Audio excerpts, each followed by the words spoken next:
নমস্কার বন্ধুরা, আশা করি আপনারা সবাই ভালো আছেন। আজকে আমি আপনাদের বানিয়ে দেখাবো ভোলা মাছের ঝাল। দেখুন এখানে 4 পিস মাছ আছে, আমি কেটে ধুয়ে নিয়েছি। লবণ, হলুদ দিয়ে আমি ভালো করে মাছটা মেখে নেব।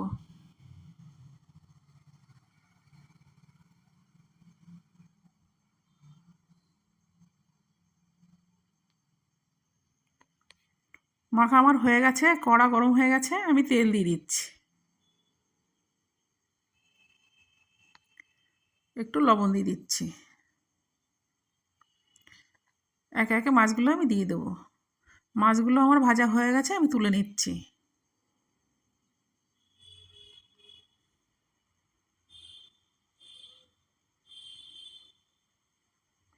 ফোড়নে গোটা জিরে,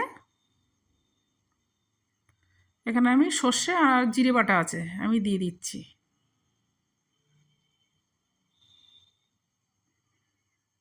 নেড়ে চেড়ে আমি মশলাটা কষে নেব।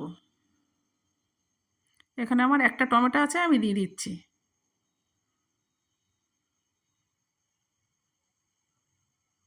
এখানে আমি 2 চামচ জিরের গুঁড়ো দিয়ে দেবো, 2 চামচ লঙ্কার গুঁড়ো দিয়ে দেবো, স্বাদ মতো লবণ, পরিমাণ মতো হলুদ দিয়ে আমি নেড়ে চেড়ে মশলাটা কষে নেব।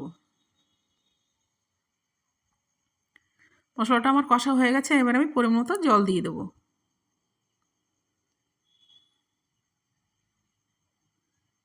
ঝোলটা আমার ফুটছে, একে একে মাছগুলো আমি দিয়ে দেবো।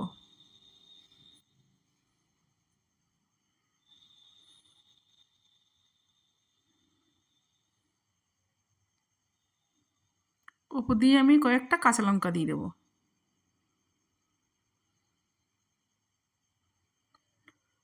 ঝালটা আমার হয়ে এসছে, ওপর দিয়ে আমি ধনের পাতা দিয়ে দেবো। ঝোলটা আমার হয়ে গেছে, নামিয়ে নিয়েছি। রেডি হয়ে গেছে আমার ভোলা মাছের ঝাল।